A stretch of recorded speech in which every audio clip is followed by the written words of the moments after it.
So ನಮ್ಮ ವೈಫ್ನ ಊರಲ್ಲಿ ಜಾತ್ರೆ ಇತ್ತು, ಹಾಗಾಗ್ಬಿಟ್ಟು ಎಲ್ಲ ಲಗೇಜನ್ನು ಲೋಡ್ ಮಾಡಿಕೊಂಡು ನಮ್ಮ ವೈಫ್ ಊರಿಗೆ ಬಂದ್ವಿ. ಸೊ ಆ್ಯಕ್ಚುಲಿ ನಮ್ಮ ವೈಫು ಮನೆಯಲ್ಲಿ ಸ್ವಲ್ಪ ದಿವಸ ಇರಬೇಕು ಅಂತ ಅಂದ್ಬಿಟ್ಟು ಎಲ್ಲ ಲಗೇಜನ್ನು ಲೋಡ್ ಮಾಡ್ಕೊಂಡು ಬಂದುಬಿಟ್ಟಿದ್ದಾರೆ ನೋಡಿ. ಸೊ ಮಗುವಿಗೆ ವೆರಿ ಗುಡ್ ವಾರ್ಮ್ ವೆಲ್ಕಮ್ ಸಿಕ್ತು, ಹಾಗೆಯೇ ಓಕ್ಲಿ ಎಲ್ಲ ಮಾಡಿದ್ರು. ಅದಾದ ನಂತರ ಮನೆ ಮುಂದೆ ದೇವಸ್ಥಾನದ ಒಂದು ಕಾರ್ಯಗಳೆಲ್ಲ ಶುರುವಾಗ್ಬಿಟ್ಟಿದ್ವು.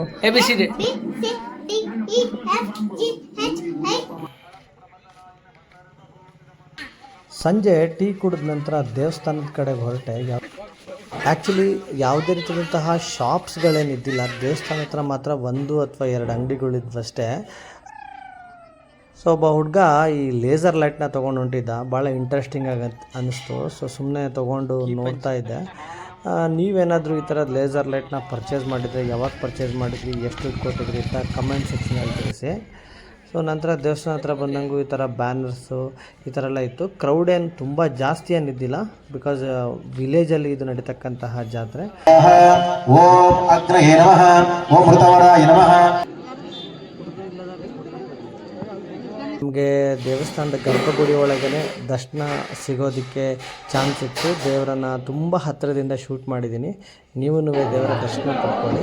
ನಂತರ ಎಲ್ಲ ಉಡಿ ತುಂಬಿರ್ತಕ್ಕಂತಹ ಎಲ್ಲ ಥಿಂಗ್ಸ್ ಅಲ್ಲೇ ಇಟ್ಟಿದ್ದು. ಇದು ಬಂದುಬಿಟ್ಟು ಹನುಮಂತ ದೇವರ ರಥ.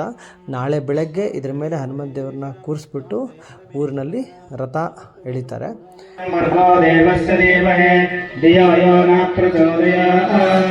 ದೇವಸ್ಥಾನದ ಹಿಂಗಡೆಗೆ ಅಡುಗೆ ಕೂಡ ಮಾಡ್ತಾಯಿದ್ರು.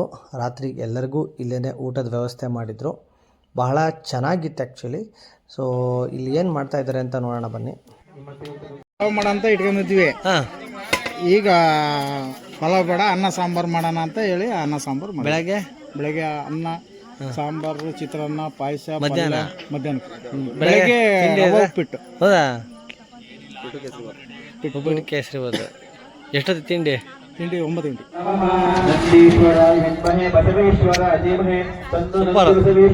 ಇವರೇ ಬಂದ್ಬಿಟ್ಟು ಅಡುಗೆ ಮಾಡುವ ಭಟ್ರು ಆ್ಯಕ್ಚುಲಿ. ಸೊ ನಮಗೆ ಟೇಸ್ಟ್ ನೋಡಿ ಅಂತ ಕೂಡ ಸಾಂಬಾರನ್ನ ಕೊಟ್ಟರು. ಬಹಳ ಬಹಳ ಬಹಳ ಅದ್ಭುತವಾಗಿತ್ತು ಸಾಂಬಾರು ಮಾತ್ರ. ನಿಜವಾಗ್ಲೂ ಆ ಬಿಸಿಗೂ ಸ್ವಲ್ಪ ಬಿಸಿ ಇದ್ದಿದ್ದ ಕಾರಣ ಫುಲ್ ಕುಡಿಯೋಕ್ಕಾಗಲಿಲ್ಲ. ಬಟ್ ರಿಯಲಿ ಟೇಸ್ಟಿಯಾಗಿದ್ದಂತಹ ಒಂದು ಸಾಂಬಾರನ್ನ ಅವ್ರು ಮಾಡಿದರು. ತುಂಬಾ ಚೆನ್ನಾಗಿತ್ತು ಅಂತ ಹೇಳ್ಬೋದು.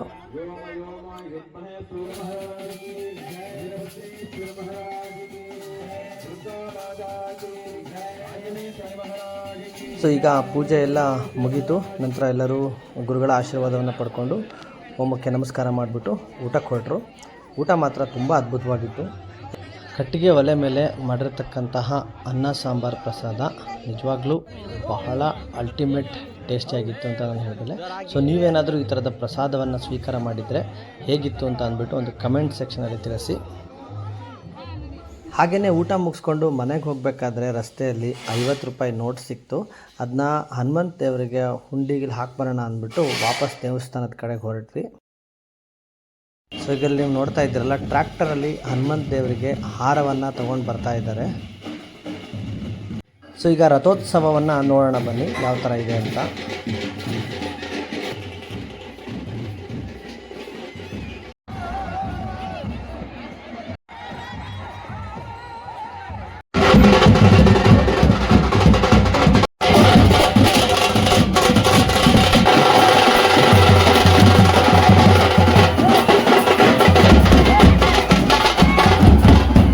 ನೋಡಿ ಇದು ಎಷ್ಟು ಡೇಂಜರಸ್ ಅಂದರೆ, ಅಲ್ಲಿ ಅಕ್ಕಪಕ್ಕ ಜನ ಯಾರಿದ್ದಾರೆ ಏನು ಅಂತ ನೋಡ್ತಾನೆ ಇಲ್ಲ, ಇಮಿಡಿಯೇಟಾಗಿ ಪಟಾಕಿ ಹಚ್ಬಿಟ್ಟ. ಸೊ ಜನ ಬಂದುಬಿಟ್ಟು ರಥದ ಒಂದು ತೇರನ್ನು ಬಿಟ್ಬಿಟ್ಟು ಹಗ್ಗವನ್ನು ಬಿಟ್ಬಿಟ್ಟು ಹಿಂದೆ ಸರಿದ್ಬಿಟ್ರು. ಸೊ ಸ್ವಲ್ಪ ಡೇಂಜರಸ್. ಹಿಂದೆ ಮುಂದೆ ನೋಡಿ ಪಟಾಕಿ ಹಚ್ಚರಪ್ಪ. ಸೊ ಅಂತೂ ನಮಗೆ ತುಂಬ ಹತ್ತಿರದಿಂದ ಹನುಮಂತ ದೇವರ ದರ್ಶನವನ್ನು ಮಾಡುವ ಭಾಗ್ಯ ಸಿಕ್ತು. ಹಾಗೆಯೇ ಮೇಲೆ ನೋಡ್ಬೋದು ಕಳಶ ಇದೆ, ಬಾಳೆಹಣ್ಣನ್ನು ಕೂಡ ಜನ ಎಸಿತಾ ಇದ್ದಾರೆ. ಸೊ ತುಂಬ ಚೆನ್ನಾಗಿತ್ತು ಆ್ಯಕ್ಚುಲಿ ಅಲಂಕಾರ ಎಲ್ಲ.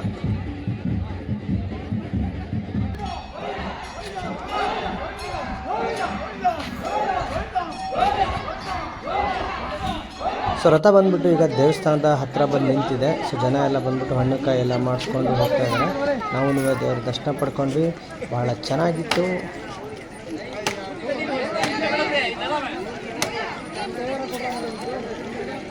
ಸೊ ಈಗ ಸಂಜೆ ಆಗಿದೆ, ನಾವು ದೇವಸ್ಥಾನಕ್ಕೆ ಹಣ್ಣು ಕಾಯಿ ಮಾಡಿಸ್ಕೊಂಬರೋಣ ಅಂತ ಬಂದಿದ್ದೀವಿ. ಮಧ್ಯಾಹ್ನ ಕ್ರೌಡ್ ಇತ್ತು ಮತ್ತು ಬಿಸಿಲಿದ್ದ ಕಾರಣ ಬರೋಕ್ಕಾಗಲಿಲ್ಲ. ಸೊ ಹಾಗಾಗಿ ಸಂಜೆ ಬಂದ್ವಿ. ಸೊ ದೇವರ ಮತ್ತೊಂದು ದರ್ಶನ ತುಂಬ ಚೆನ್ನಾಗಾಯಿತು.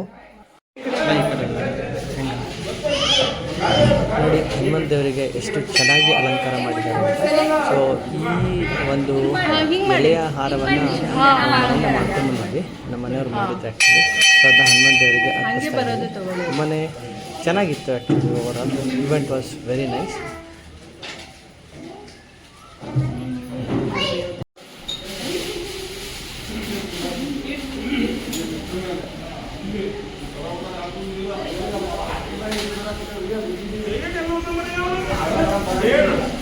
ಸೊ ಐ ಹೋಪ್ ಫ್ರೆಂಡ್ಸ್ ನಿಮಗೆ ಈ ವಿಡಿಯೋ ಇಷ್ಟ ಆಗಿದೆ ಅಂತ ನಾನು ಅಂದ್ಕೊತೀನಿ. ಇಷ್ಟ ಆಗಿದ್ದರೆ ದಯವಿಟ್ಟು ಲೈಕ್, ಶೇರ್ ಹಾಗೂ ಸಬ್ಸ್ಕ್ರೈಬ್ ಮಾಡಿ ಅಂತ ಹೇಳ್ತಾ ಇವತ್ತಿನ ವಿಡಿಯೋನ ಮುಗಿಸ್ತಾ ಇದ್ದೀನಿ. Thanks for watching and have a good day.